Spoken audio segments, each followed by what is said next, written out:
Alexander was an ordinary young man living in a small town where life moved slowly. His days were simple, waking up early, helping his father at the shop, and returning home to read or listen to the radio. But deep in his heart, he carried a dream that was far greater than the narrow streets of his town. He wanted to travel, meet people from all over the world, and read powerful books in their original English. The problem was, whenever Alexander tried to speak English, he felt like his tongue was tied. The words were trapped in his mind, locked behind fear. When he saw people speaking confidently, he thought to himself, maybe I am not meant for this. Maybe English is only for special people. One night, while sitting in his room, Alexander opened his old notebook. On the first blank page, he wrote, "I will think in English." He stared at the words for a long time, and then he whispered them out loud.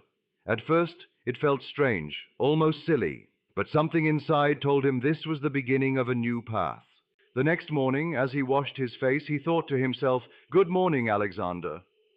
When he sat down for breakfast, he whispered, "I am eating bread." When he walked to the shop, he silently described the things around him in English, the road, the trees, the sky.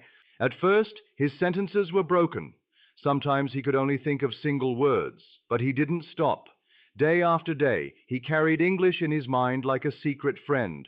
He didn't need a classroom. He didn't need permission. He only needed practice. Soon, mistakes began to lose their power.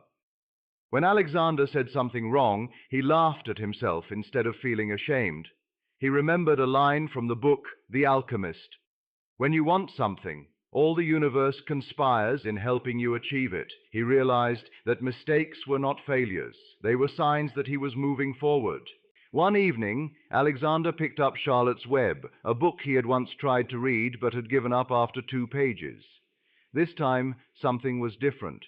He read slowly, word by word, but he noticed he was not translating every sentence into his native language. The words painted pictures directly in his mind. He could see the little pig, hear the voice of Charlotte, and feel the story unfold.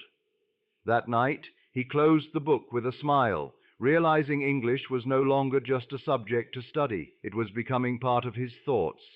Encouraged, Alexander tried something new. At the market, he saw a traveler buying fruit.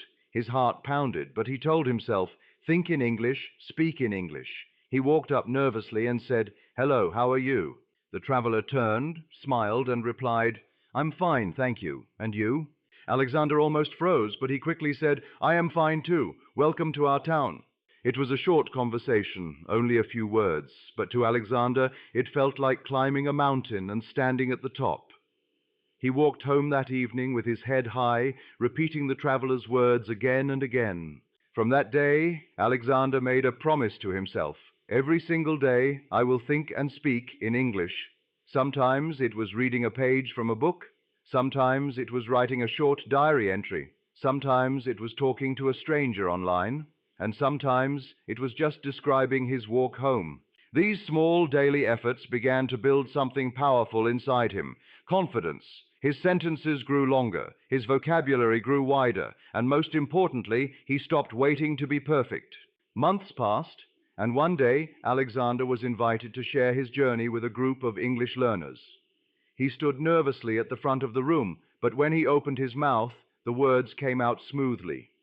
His grammar wasn't flawless, but his voice was strong and his message was clear. He told them, "Do not wait to speak English perfectly. Speak it now. Speak it with mistakes. Speak it with courage. Speak it with belief. That is how you will learn."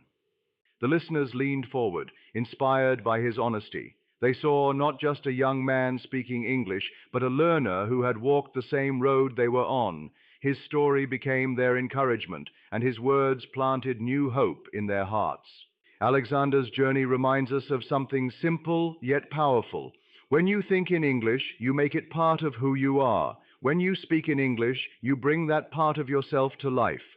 And when you believe in yourself, you discover that your voice has no